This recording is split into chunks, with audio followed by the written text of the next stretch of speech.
இந்த கிரிக்கெட் டீம்லலாம் நிறைய டேலண்டடான players, batsman, bowlers எல்லாம் இருப்பாங்க. ஆனால் நிறைய பேர் இருந்தாலும் வின்னிங் கெப்பாசிட்டி கம்மியாக இருக்கும். ஆனால் கேப்டன் அப்படின்றவர் பார்த்தீங்கன்னா நல்ல ஒரு திறமையான கேப்டன் அப்படின்னு சொல்லக்கூடாது. கேப்டன் மட்டும் எப்படி இருக்கணும்னா கூல் கேப்டன். கூல் கேப்டன் அப்படின்னா என்ன மீனிங்? கூலாக சில்லுன்னு அடிக்கடி இந்த தண்ணியெல்லாம் எடுத்து ஊற்றிப்பாங்களே, அந்த மாதிரி கூல் கேப்டன் நினச்சிக்கிட்டீங்களா? அந்த கூல் கேப்டன் இல்லை.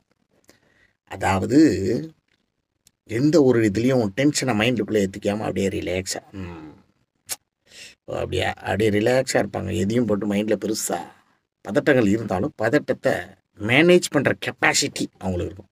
ஸோ அவங்களுடைய கேப்டன்ஷிப்பில் தான் மேக்ஸிமம் வின்னிங் கெப்பாசிட்டி ஜாஸ்தி இருக்கும். எல்லா டீமும் பார்த்திங்கன்னா ஓரளவுக்கு அப்படியே போராடி கிரிக்கெட் மேட்சஸ் பொறுத்த வரைக்கும் எல்லாமே கிட்டத்தில் வந்து தான் கிட்ட ஸ்டேஜில் தான் நிறைய மேட்ச் வந்து வின் ஆர் லாஸ்ன்ற அந்த முடிவு.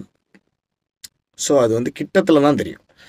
ஸோ அந்த கிட்டத்தில் போகும்போது மேக்ஸிமம் யாருடைய ரோல் இருக்கும்னா, நான் சொன்ன மாதிரி இந்த கேப்டனுடைய அந்த டெசிஷன்ஸ் எப்போ கரெக்டாக இருக்கும், பதட்டம் அடையாமல் ரிலாக்ஸாக மைண்டை வச்சுக்கிட்டு கூலாக வச்சுக்கிட்டு அந்த டென்ஷனை மைண்டில் போட்டுக்காமல் ரிலாக்ஸாக இருக்கிறவங்க.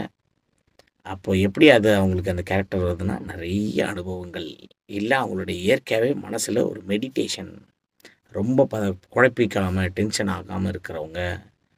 ஸோ அதை விட முக்கியம் கடைசி மூவ். செஸ் விளையாடுறவங்களுக்கு தெரியும், லாஸ்ட் மூவ் வரைக்கும் முதல் மூவ்லேருந்தே நம்மளுக்கு அவ்வளோதான் போயிடுச்சு அப்படி தான் தோணும்.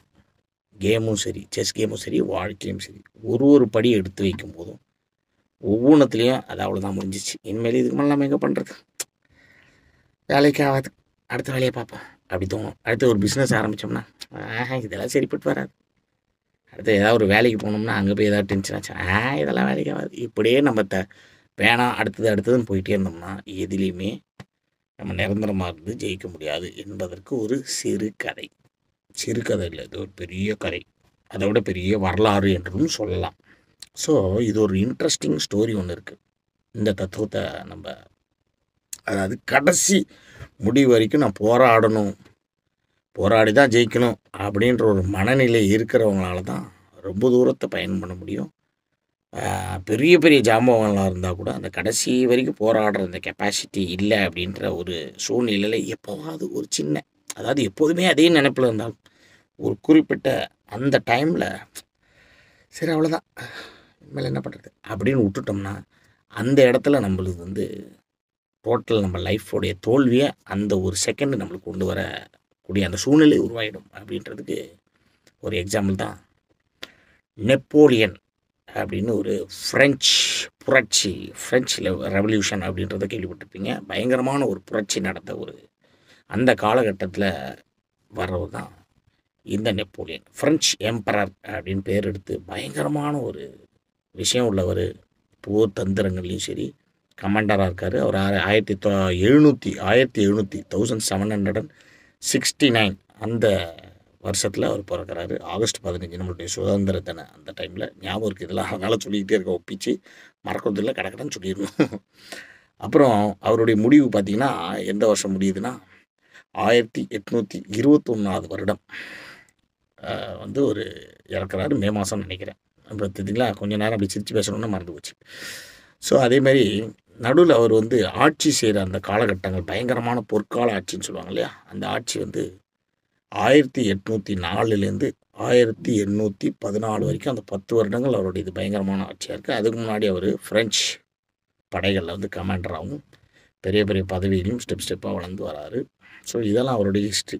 இப்போ அவருடைய பெருமைகள்னு பார்த்தா இன்றைக்கு வரைக்கும் இருக்க நவீன இந்த காலகட்டங்கள்லேயும் சரி, ஆர்மி மிலிட்ரி ஃபோர்ஸ்லலாம் அவருடைய நிறைய டாக்டிக்ஸை யூஸ் பண்ணுறாங்க.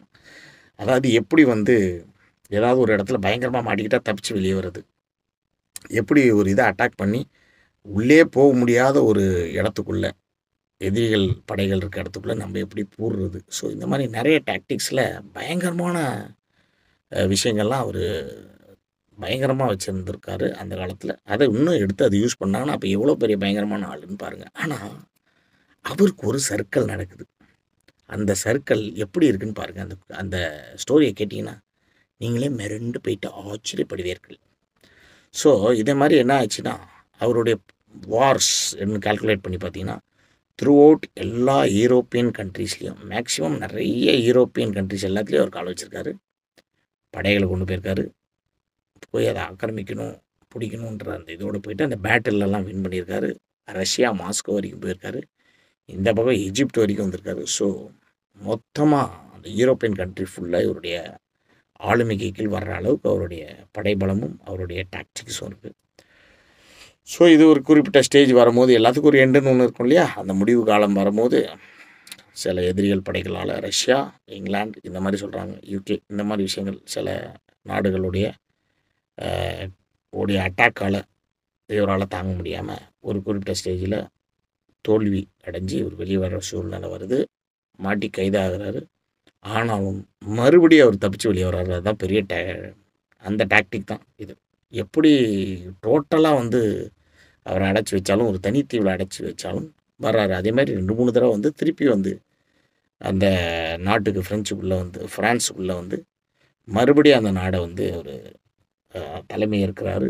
ஆனாலும் திருப்பி போர் வருது, திருப்பி இது பண்ணுறாரு. கடைசி ஒரு குறிப்பிட்ட ஸ்டேஜில் இப்போ தான் ஸ்டோரி வருது. இவரை வந்து என்ன பண்ணுறாங்கன்னா சவுத் அட்லாண்டிக் பகுதியில் ஒரு தனித்தீவு, அதில் இவரை தனியாக, ஏன்னா இதுக்கு மேலே தப்பிக்க விடக்கூடாதுன்னு தனி தீவில் அடைக்கிறாங்க. பயங்கரமான ஹெவி பாதுகாப்பு போடுறாங்க. ஏன்னா இதுக்கு முன்னாடி அவர் பயங்கரமான பாதுகாப்புகள்லாம் போட்டும் தப்பிச்சிருவார். இங்கேயும் தப்பிச்சிருவார்னு அவங்களுக்கு தெரியும். ஆனால் எப்படி தைப்பார்? அதனால் ஒரு ஆளை கூட இவர் சம்மந்தப்பட்ட ஆளை கூட பார்க்கறது கூட அலோவ் பண்ணலை. ஸோ அந்த அளவுக்கு பயங்கரமாக போட்டு அடைச்சி வச்சுருக்காங்க. அவருக்கு அந்த டைமில் முடிவு வருது, இல்லை ஒரு ஸ்டமக் கேன்சர் அப்படின்றாங்க. ஆனால் இதுக்கு நடுவில் அந்த மீட் பண்ணுறதுக்கு ஒருத்தர் வராரு. அவருடைய படை தளபதி, எப்படியாவது எவ்வளவோ அவரை இது பண்ணிட்டீங்க, அவர் லைஃப் முடிஞ்சு போச்சு, பட் எங்களுக்கு ஒரே ஒரு ஆப்பர்ச்சுனிட்டி அவரை பார்க்குறதுக்கும். அவர் வந்து இந்த சதுரங்கம் ஆடுறது, செஸ் விளையாடுறது அப்படின்றது, அதனால தான் செஸ் கதையை கொஞ்சம் சொன்னேன், அவருக்கு ரொம்ப பிடிக்கும். அதனால் இதை மட்டுமாவது அவருடைய கடைசி காலகட்டத்தில் இதையாவது அவர் விளையாடிக்கிட்டு காலத்தை ஓட்டட்டும், அந்த சந்தோஷத்தையாவது கொஞ்சம் கொடுங்கன்னு கெஞ்சி கூத்தாடி எப்படியோ அவரை பார்க்க உள்ளே வராங்க. அவரும் வந்து அவரை பார்க்குறாரு. ஆனால் அது வரைக்கும் இல்லாத அந்த மனநிலையில் அவர் இருக்கார். இனிமேல் நம்ம என்னத்தை போராடி என்ன பண்ண போகிறோன்ற அந்த மனநிலையோடு அவரை அந்த தளபதி பார்த்ததே கிடையாது, நெப்போலியனை. இருந்தாலும் அவர் என்ன பண்ணுறாரு, அதை போய் கொடுக்குறாரு. ஆனால் அவர் ஃபேஸை கூட அவர் பார்க்கல. அதை வாங்குறாரு, வாங்கி அப்படி தூக்கி ஓரமாக வச்சிடுறாரு. ஸோ அவருக்கு ஒரு இன்டென்ஷன், அதான் நான் சொன்னேன் இல்லையா, அந்த இன்டென்ஷனே இல்லை. அப்படியே வாங்கி வச்சுட்டு அப்படியே இருக்கார். காலம் கடந்து போது, கடைசியில் இறக்குறாரு. ஆனால் இப்போ தான் ஒரு ட்விஸ்ட்டு. எல்லாம் முடிஞ்சு போச்சு, இறந்துட்டாருன்னு என்னையா இப்போ போய் ட்விஸ்ட்டுன்ற அப்படின்னு நீங்கள் கேட்பீங்க. இதுதான் ட்விஸ்ட்டு. சரின்னா ஒரு ரூமெல்லாம் உள்ளே வந்து எல்லாத்தையும் எதிரி நாட்டு படைகளில் உள்ள ஆளுங்களாம் ஒரு நாட்டில் உள்ளவங்க ஒரு பாதுகாப்புக்கு ஆள் வச்சுருக்காங்க இல்லையா, எல்லாத்தையும் நோண்டி பார்க்குறாங்க. அவர் என்ன வச்சுருக்காரு, எது வச்சுருக்காரு எல்லாத்தையும் பார்த்தா அவருடைய சில குறிப்புகள் எழுதுறது போகிறது அதெல்லாம் மட்டும்தான் இருந்ததே தவிர பெருசாக ஒன்றும் சொல்கிற அளவுக்கு இல்லை. என்னதான் இருக்கும், இவ்வளோ பெரிய உலகத்தையே ஆள நினைச்ச ஒரு ஆள் இவ்வளோ தொசுக்குன்னா போயிடுவார். இருந்தாலும் ஏதோ ஒன்று இருக்குன்னு ஒன்று ஆராய்ச்சி பண்ணும்போது இந்த கிஃப்ட்டு கொடுத்த இந்த செஸ் போர்டை ஓப்பன் பண்ணுறாங்க. ஓப்பன் பண்ணால் அதில் நடு பகுதியை எடுத்தால் ரொம்ப மைன்யூட்டாக, ரொம்ப சின்ன சைஸில் ஒரு குறிப்பு. அந்த குறிப்பு பார்த்தா அந்த தளபதி அவருக்கு குறிப்பு கொடுத்துருக்காரு. நாங்கள் கண்டுபிடிச்சிட்டோம், இந்த இடத்துலேருந்து எப்படி நீங்கள் வெளியே வருது தப்பிக்கிறதுன்றதுக்கு ஒரு குறிப்பை நான் கொடுத்துருக்கிறேன் அப்படின்னு அவர் கொடுத்துருக்காரு. அதை ரொம்ப நுணுக்கமாக கண்டுபிடிச்சதுக்கப்புறம் அவங்களுடைய ஸ்லாங் சொல்லுவாங்க இல்லையா, ஏதோ ஒரு நம்மளாக கண்டுபிடிக்க முடியாத அளவுக்கு அவங்களுக்குள்ள ஒரு கோடு வேர்டோட அப்படி கொடுத்து அழகாக சூப்பராக சொல்லி எப்படி வெளியே போகணுன்றத அந்த தீவில் பாதுகாத்துக்கிட்டு இருந்த அவங்களுக்கே தெரியாத அளவுக்கு சூப்பரான வழி அது அப்படின்றது அந்த குறிப்பை பார்த்து தான் இவங்களே இதை கண்டுபிடிச்சிட்டாங்க. ஓ, இங்கேருந்து தப்பிக்கிறது இப்படி வழி இருக்கா அப்படின்ற அளவுக்கு உள்ள தளபதிகள் ஒற்றர்கள் வைத்திருந்த ஒரு பயங்கரமான படையை கட்டமைச்சு அவங்களுக்கு ட்ரைனிங் கொடுத்தவர் தான் நெப்போலியன். ஆனால் கடைசியில் அந்த இன்டென்ஷன், நான் வெளியே போய் ஆகணும், திருப்பி போய் நான் என் நாட்டில் போய் திருப்பி நான் பதவி ஏற்கணும், திருப்பி நான் இந்த உலகத்தை ஆட்சி செய்யணும் அப்படின்ற அந்த இன்டென்ஷன் லாஸ்ட் வரைக்கும் போகிற மனநிலை அவருக்கு அந்த இடத்துல கொஞ்சம் தொய்வான அந்த காலகட்டங்களில் அவருடைய வாழ்க்கையை முடிகிறது. So life is like a chess, இதுதான் தத்துவம். தத்துவத்துக்கும் நம்மளுக்கு சம்மந்தம் கிடையாது, இருந்தாலும் சொல்லுவோம். ஸோ அந்த செஸ்ஸில் கடைசி மூவ் வரைக்கும் நம்மளால் முடிஞ்சதை போராடணுன்னா எதிரியே ஒரு சின்ன இடத்துல அப்படி லைட்டாக ஸ்லாக்கிங் ஆகும், அந்த இடத்துல நம்ம லீடு எடுத்து போக ஆரம்பிச்சிடலான்னு தான் செஸ் விளையாடக்கூடிய அனைவருக்கும் தெரியும், பிளேயர்ஸ்க்கு தெரியும். ஸோ நீங்களும் அதில் லைஃப்லேயும் பார்த்துருப்பீங்க. நீங்கள் ஸ்ட்ராங்காக ஆடிக்கிட்டே இருங்க.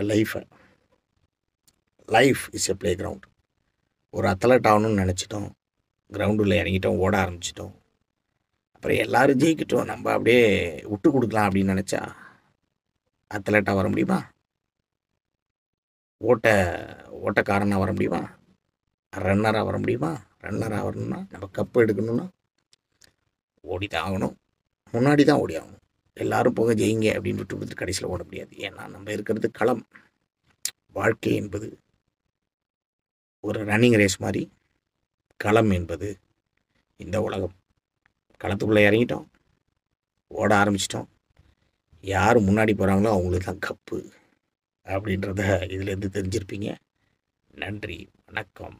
வேறு ஏதாவது ஆஸ் யூஷுவல் இது தப்பு அது தப்புன்னு கமெண்ட் போட ஆரம்பிப்பீங்க, ரெடி ஆகிருப்பீங்க. எல்லாம் எடுத்துட்டிங்களா? நோட்ஸ் எல்லாம் நிறைய தப்பு இருக்குது இதில் நான் பேசுனதில்.